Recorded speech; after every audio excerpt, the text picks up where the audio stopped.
everyone. Welcome back. So I have David Uselton, who's the Director of Product Experience at Marketplacer. And yeah, I'm going to let him take it away. Great, thank you. And hey, a big round of applause for Adobe. Again, I know there's a lot of people out here that don't believe Adobe supports Magento open source or Magento as a brand. And if anybody wants to hear my 10 reasons why that's not true, catch me at one of the things or not. But Adobe does a wonderful job. And for Headworks and Rave Digital, right? We're throwing this event right here. What a great combination, a digital agency and a nuts and bolts company, right? Because really you need both to be successful. You need to be able to build it, and then it needs to be built in a way that it matters. And that's what you really get out. We're going to talk today about marketplaces, right? They've been around a long time. Your TV is one, your phone, you buy apps for them on one. Marketplaces are all around you. But the question becomes, as we start to read more reports, we see things in Forrester, we go to shows, the line's getting kind of blurred. And even when I talk to Gartner analysts, they say, hey, can you help us understand what this trend is that we're going through now? So we're going to talk about that a little bit. By the way, you're going to see my title now as VP. I got a bonus. I took GPT, asked it to write my boss why I should get a raise and be promoted, and he bought into it. Not true, but it would be a great story if it was, right? If ChatGPT could have got me one. But I've been doing this for about 25 years and in different flavors. It used to be when I was involved in through the 2000s, it was e-procurement marketplaces. Great big organizations like the New South Wales government, the Shanghai government, they would want to bring together tens of thousands of sellers into thousands of buying centers. And that's how they would control the government. That's how you get the things around you in your government. And then as we moved into the 2000s, I got more involved with people like HP and Gateway and Ingram Book and Sun Microsystems. And basically, they would sell a physical good with a super thin margin, 1-2%. And then they'd sell you the mice and the software and the keyboard. That was about a 75% margin business. They would make more net money off that accessory than they ever made selling that laptop. So it was huge business for them. So this isn't really new subjects. But it's really hot now in retail, and we're going to talk about that in a minute. But the phrase I want you to start to center on is third-party products, right? That's really the big thing we want to talk about. So quickly, Wikipedia, they say a retailer purchases goods in large quantities and then sells them to people. Yeah, that makes sense. And we're going to have a lot of that, pretty basic stuff, right? That's what a retailer does. They buy things and sell them to other people and hope to make money doing it. It's a beautiful story, and it's pretty fundamental. And an online marketplace is, as Wikipedia explains it, a place where people get together to sell products or services, and they think of that pretty much as the only way that organization makes money. Like these are two different things. Like you're either a retailer or you're a marketplace. And we're going to talk about how what's really hot right now is the fact that they're really both, right? But that's kind of the way a lot of people have said it. You're going to do one or the other of those two things. Now we think of the great big players out there in the marketplace space. And they've been doing it for a long time. They've been killing it, right? eBay, Amazon, Tmall, Airbnb, Spotify, A Place for Mom, right? These are all people mostly selling to people when you think of things like eBay and Airbnb, or people that used to start as marketplaces selling other people's goods. And now we think of them as a retailer like Amazon and Tmall. When we think of it anymore, do you really think of them as a marketplace or do you think of them as a retailer? Right? And they've really started to blur that line. But the big theme for all these people is $0 investment in inventory. They all work on what we think of as a commission model. The seller gives them products, they sell it, and the operator collects a commission, or the retailer, and remits the rest back to the seller. That's their model, that's how they work. They're not using their own money, which is really, really critical. But that commission part of it is also critical, because when we think about the other term that's thrown in the industry a lot, drop ship, it works the other way, right? Where the seller sets the price, sells it to them at wholesale, and then the operator decides how much profit they want to make. So these are kind of the two basic models that appear in these places. And what we're seeing now is a really big move to take and blend that together. So if you're Amazon or you're eBay, you started from nothing. And you said, I'm going to take all my revenue and drive it from this marketplace model. Well, what if you already have a business? What if you're already a grocery chain that has 3,000 stores and you want to start getting into this third-party product model? Well, you've got to find a way to blend that into your existing world. You're not starting from zero. You have an audience of people. You have a way that you run your finances and run your operations. So what you're really looking to do is to build this composable catalog that takes that existing way that you've been doing business, that capital investment inventory, which is probably arriving in pallets or boxes or train cars or trucks or however they happen to buy, and they're getting absolutely the best price for it. You want the cheapest way to buy your goods, that is the way to do it. That's kind of life, right? You go buy 100 units, you'll get a cheaper price. But blend that together with what I like to call third-party flash title inventory. And when I worked at Digital River for about 5 years, that was a big term for us. We were selling that stuff for HP, right? Sell that mouse. You flash title that thing for the one instant that you own it as the retailer, and then immediately the consumer owns it. So they own it for just enough time to have the tax obligation is really what it boils down to, right? Taxman wants to know who he's going to get his money from. But you get that, and that comes in that commission-based model and that drop ship model for pricing. And we're not going to go too much more into pricing. That's a subject all on its own. But that's kind of the two things. And for the retailer or the operators, you'll hear it in marketplace terms, they need to figure out how to blend that all together and make that very, very seamless to the end consumer through the use of what I like to think of as a composable catalog. And that helps you achieve hybrid retail. And of course, one of the best players out there that I see when I go out in my everyday life, Home Depot. They're killing it right now. You go there, you can buy all those thousands and thousands of things you've always been able to buy from Home Depot, and they can sell you a refrigerator right there next to a 2x4. Right? And not only do they tell it, they'll tell you if it's in the store, if it isn't in the store, how fast can they get it shipped to you? And they are excellent at setting the expectation. They have no problem telling you it'll take a month. But that's good. That's okay. That's what you want to know as the buyer. If I go buy it from you, I just went and bought a stove. My wife said, speed over model. Didn't really care. What she wanted to know is what one could we have tomorrow? Because we weren't able to cook anything. Right? So that's what mattered to her. So the fact that we could get that information was really, really important to us. But not everybody has the resources of Home Depot. And likely the group that's sitting around in here and attending this conference isn't probably working on that kind of business, right? We're generally not probably working in the $20 billion customer business, right? They have time, they have resources, they have everything it takes to do this. We're usually working with people that are more like the gazelle. They need to run hard. They need to run fast. They can't afford to throw 100 people at it and have it maybe work and maybe not work, right? This is the next decision they're making in their commerce future. It has to work and it has to pay off quickly. So that's a really important thing when we think about what is going to be our value add in that equation. And as I looked at the attendees that were going to be here, and it's not atypical when I'm talking at places like these, there's probably 4 groups of people that are going to be involved here. And each of you are going to probably fit into one of these buckets, I hope it, other than the tech staff. Right? They're in the bucket of their own. They're in the best bucket, man. What a great job. First, there's the sellers, the people out there that have goods, they sell them today, and they're looking for more places to sell them. There's the marketplace operator, people like me, who have a SaaS package who believe we can help you do better at doing this. There's the actual operator or retailer who typically has a commerce solution of some sort. Could be in-house, it could be a platform. Hopefully they considered Adobe Commerce when they made that decision. Right? But there's a lot of people out there. And then what I like to think of as the most important person is the buyer. Because I'll tell you what, nobody else in this equation right now is going to make any money until the buyer buys something. The seller's not going to make any money. I'm not going to make any money. The operator's not going to make any money. Nobody's making a dime until that seller decides to put that thing in a cart and buy it. So they're actually should be the focus point of everything that you do.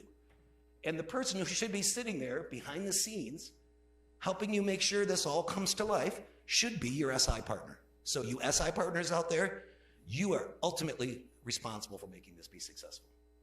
Because if the customer is good enough to do it on their own, they'll be doing it on their own.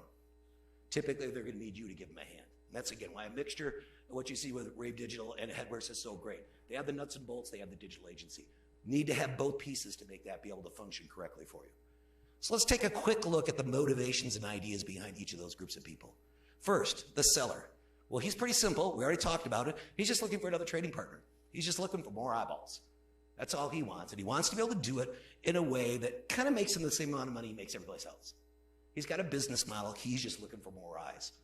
Pretty pure there, right? And what they really want is they're looking to participate with a partner that can consume their goods in whatever way is right for them to provide them. And it's always a balance. Everybody says, oh, you need integration. Yeah, maybe. You know, if you're a guy selling $1,500 watches and you're selling 10 of them a day, you're killing it. Are you going to invest in a technology integration? Probably not. So you want somebody with a UI. If you're the kind of guy who's going to do 10,000 small packages, you're probably going to do an integration. So when you think about that, he's looking for a partner that has both of those options, depending upon what types of products he sells and how often he's going to be selling them. And how is he going to measure success? Am I selling things? And am I selling things at the price I wanted to, and they're not coming back in my face as returns? He's happy. He gets those three things right there. Life is good. He wants to play. I'm in. Marketplace platform. What do we need to do to help people do this? Well, we have to provide a solid ROI. If we can't get in there and show you the technology is going to do the right things for you so that your sellers and your retailers are going to feel like it was worth it giving me the money I'm going to ask for, we're probably not going to get the business. So we have to make sure we provide those types of features that makes that happen. You're going to need to be able to make sure that you're providing the right pricing for products, the right product information. We've heard 2 or 3 sessions here today about how important product information is, how the PDP page is so ultimately important. They need to have accuracy in their availability information, and you need to be able to settle. For a lot of people, this is going to be a new kind of financial transaction. So you're going to have to help them with that. You're going to have to help them with that with order adjustments. You're going to have to help them with returns. And how do you move that money all around to a bunch of people that you never had a business relationship with before? These are the things that the marketplace operator, MOP for some people, need to make sure that they get in there and take care of. And how is that measured success? Well, of course, we're helping drive GMV through the system. That's how we make money. We make money by taking a clip off the top like everybody else, right? Just like the payment vendors and everybody else. So when it goes through, we get to make money. We make money together, or we don't make money together. Back to that buyer. Are we getting things that the buyer actually wants to buy? So now, what's in it for the operator, the retailer, right? The person that's out there running.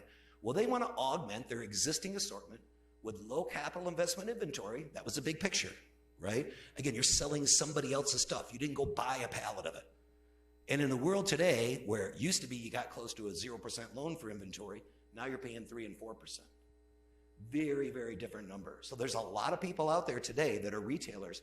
Yeah, this was kind of an interesting story 2 years ago. Very interesting story today, because their ability to invest in inventory has dramatically changed, right? So they want that, but they don't want to compromise their reputation. That's the biggest fear they have. Wait a minute. I loved it when it was my inventory and it was in my warehouse and my people were shipping it out. I'm losing all of that control. So I want to make sure that I can maintain my reputation, because that's the biggest thing I have is my brand.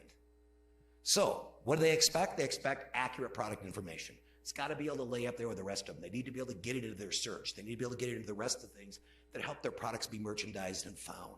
It needs to blend into their existing ecosystems. Are we feeding it into a PIM? Are we feeding it into the commerce engine directly? Are we shunting it around to some other system that runs marketing and management?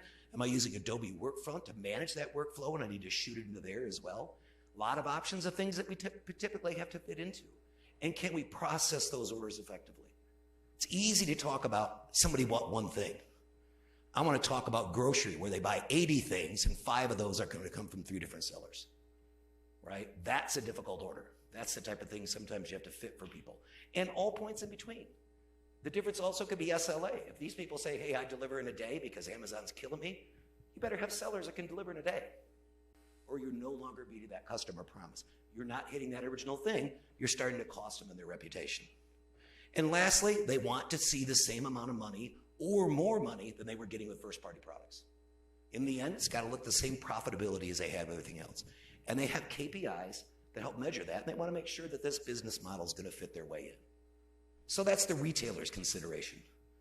What's the buyer's consideration? They just want more stuff. Hey, I want to go to the place that I'm used to buying from and see new things that I can buy. Under the same loyalty program, under the same trust that my credit card data is going to be handled correctly. Maybe it helps build out the persona around my personalization. There's a lot of benefits to going to the same retailer. We all do it.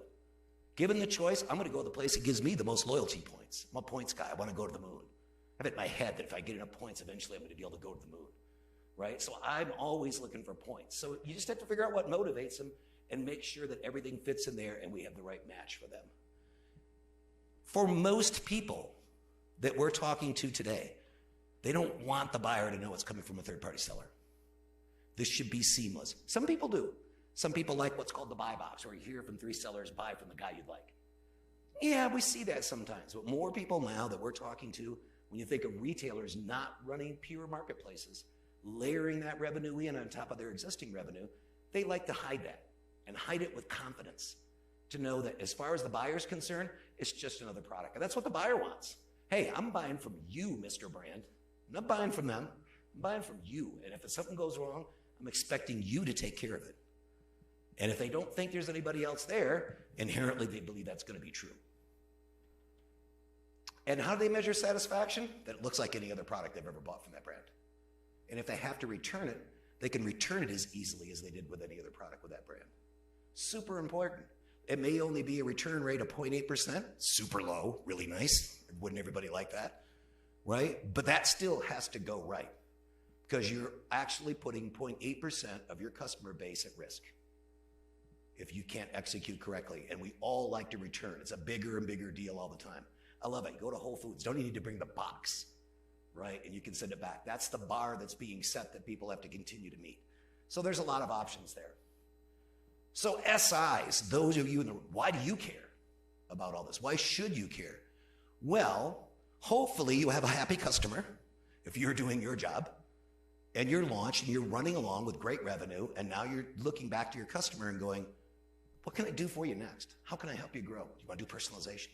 Do you want to do CDP? Do you want to do AI? What's going to make the world grow for you? We'd like to believe this is another option and it should be a good option for you. And you should want it to be a good option. That should be your expectation because you're trying to help your customer grow. That's how you keep your job. That's how you keep your customer. So it should be a good option for you. So to do that, you should have the expectation that the documentation is good, that you can flex the solution around to a wide variety of business models. We all meet them, and for gosh sakes, people like to say, oh, I'm fast fashion retail. I promise you there'll be a snowflake inside of fast fashion retail. Everybody has uniqueness to their business. That's how you be different. That's how you differentiate. That's how you gain market share, right? And you want a vendor that's easy to work with, somebody who also cares.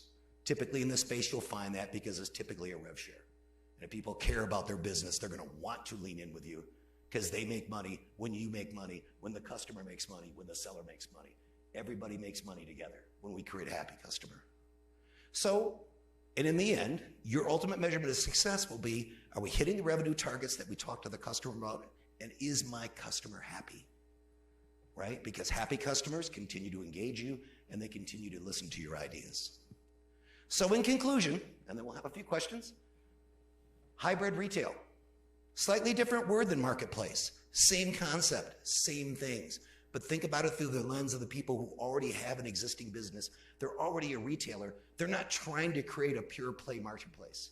They just want to layer in some third-party products to make some more revenue without having to make that big capital investment. They want to create that composable catalog, whether it be the financial agreement is because it's a commission-style relationship or a drop-ship relationship. That's a seller to operator back underneath the covers kind of situation. That should really be irrelevant to the merchandiser, the operator, and the people who are trying to grow the revenue. They're looking for that combination of that marketplace platform and that very trusted SI, because you're the people that really help them drive the revenue. Again, if they could do it themselves, they would. They can't. That's why you're talking to them, right? So you are going to be very, very critical to success, both technically and digital marketing. How much time do I have? Worst stat I heard in the last 72 hours. A customer of ours, not going to mention the name because they should be embarrassed. The amount of time for when they first put a third-party product that they got from a seller in a marketplace style model before someone bought it. Who wants to take a guess? And I'm going to give you a hint. It's above 50 days. 80 days before the first time somebody bought one of those products. I don't know who to blame because we don't, in this particular case, they run their own commerce engine. I don't have clickstream analytics. I can't tell what the difference is. Did you put a product in front of people that didn't care about? Or did you not merchandise it in a way that they saw it? Either case, in a lot of industries, 80 days is obsolete.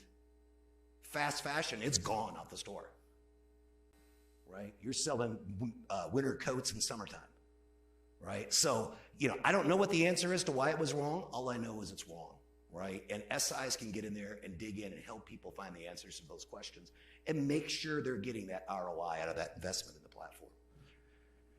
And the marketplace platform, which is MOP, which is the term the analysts are doing it, I couldn't have thought of more really complimentary term than calling our platform a MOP, right? But they've decided marketplace operator platform. that that's the term they're going to use. And we need to fit into those existing ecosystems, and we need to help manage transactions. Again, finance is a whole different long story, but you have to be an active participant because it will be part of the equation, especially as those returns start to flow in, right? And at this point, they canceled one. Over here, they canceled another one. And you got 2 more this day, and then you got a little more revenue on that day from this product. It's a complicated thing. So you expect your platform to be able to support that. So in conclusion, we like to think the really next best move that you can offer your customers or you as a merchant can think about as a way to grow your revenue. If you're happy, if things are going good, and you've raised your head above the water and said, what can I do next to grow my company? We think this is one of the best moves you can make. A lot of options out there, but we like to think this is a good one. So questions?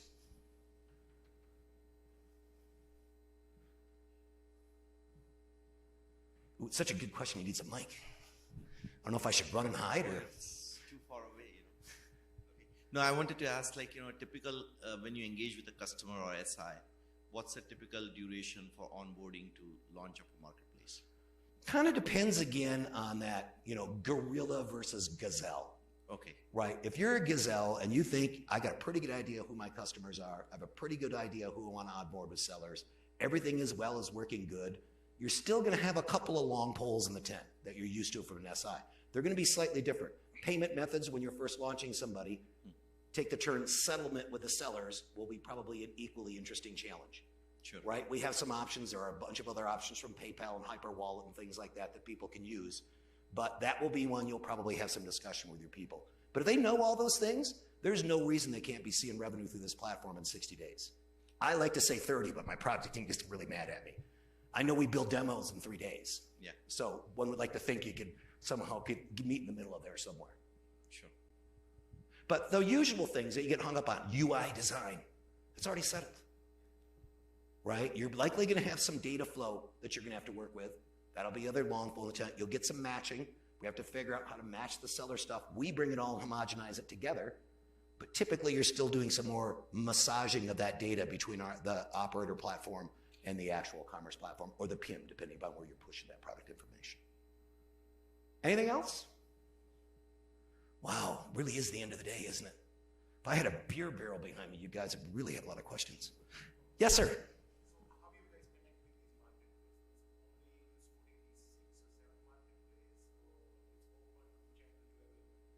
Well, again, we're not really going to connect to other people's marketplaces. That's more like channel managers. That's a channel advisor type of tool.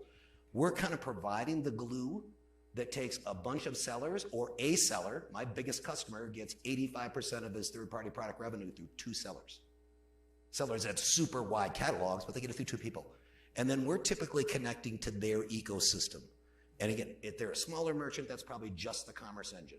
As they start to get bigger, maybe we're sending the product information to a PIM, getting the order information from an OMS.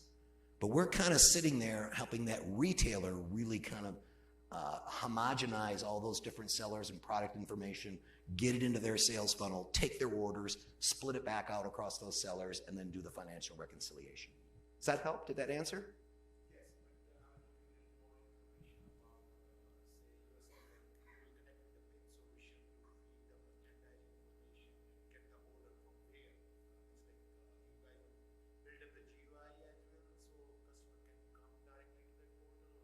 No, again, that would be the operator's existing e-commerce system. For us anyway, for what we think of as our ideal customer profile, it's somebody that's already doing 50 million online. So they already have a commerce platform. They know how to run it. They're happy. Everything's working pretty well. We're going to just feed that in there, just like they're getting products from other people. In the end, really, it's not that much difference. It's really more about the finances than it is the product information. Is that okay? Anything else from anybody? All right. Hey, I really appreciate you sharing some time with me. I know it's been a really, really long day. We have a few more people coming. It's great. And then we get to go party by the pool. It's by the pool, right? All right. Then we're going to go party by the pool. All right. Any questions? Let me know. Thank you.